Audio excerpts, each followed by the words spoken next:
Folks have said they feel like they could breathe. They feel less anxious. They feel more human. This is not a partisan issue. We all need and we all deserve economic security, and there's a way to get there.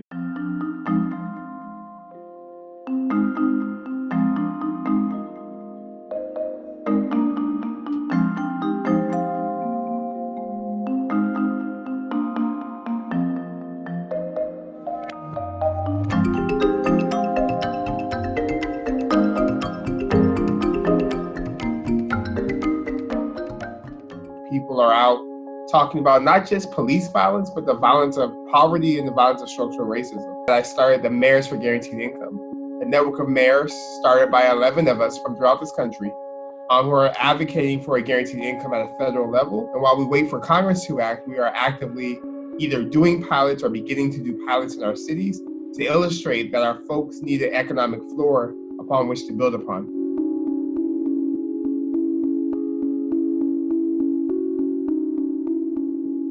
COVID-19 is the horrible pandemic, but the perfect storm to illustrate how racism and white supremacy just aren't sustainable national growth models. If you look at the communities most impacted by kind of death rates, by infection rates, they're also the same communities that are impacted by living in substandard housing. They're the same communities impacted by environmental injustice, the same communities disproportionately impacted by police violence.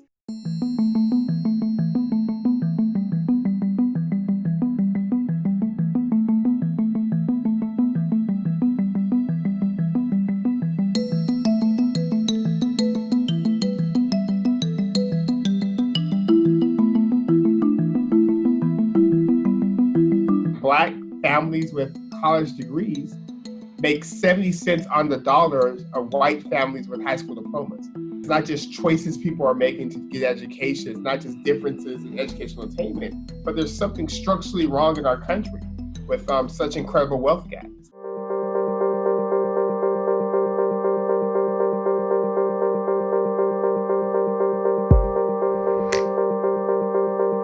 Guaranteed income isn't a panacea. It's not going to solve every issue, but what it does is make sure that everyone has at least a same level of government investment in terms of an income floor. The power of this approach is threefold. Number one, incomes are so volatile. Month by month, there's different things that need to be taken care of. So something like rental assistance is very important.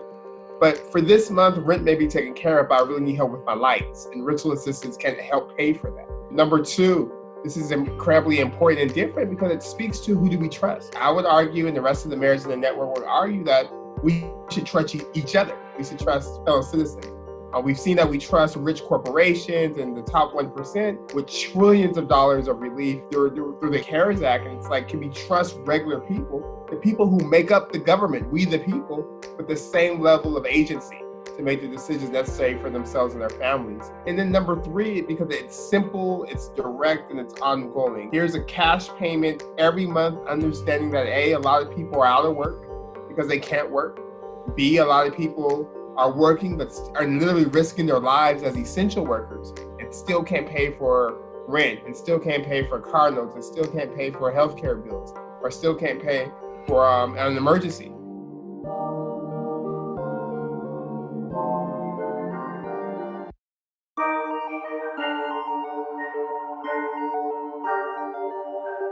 Folks have said they feel like they could breathe. They feel less anxious. They feel more human. They're less worried. They're spending time with their families. They're volunteering in their communities. They're working in better jobs because they have agency and options, so they don't have to take the only job on the table. They're able to afford things like childcare. They're able to invest in themselves and get education. That's why I'm so passionate about guaranteed income, because I've seen it firsthand from my constituents. This is not a partisan issue. We all need and we all deserve economic security, and there's a way to get there. There's literally bills in Congress right now that would get us there, at least during COVID-19. We've done it once with the $1,200 checks. The idea is to make that monthly for as long as this crisis lasts, so that folks are able to shelter in place, provide for their families, get food, etc. We just passed a resolution unanimously from the entire U.S. Conference of Mayors calling for Congress to pass a guaranteed income during COVID-19, calling for cities to do pilots to show it's not scary. We'll emerge a more united, a stronger country that's ready and resilient enough to confront the challenges of this new decade.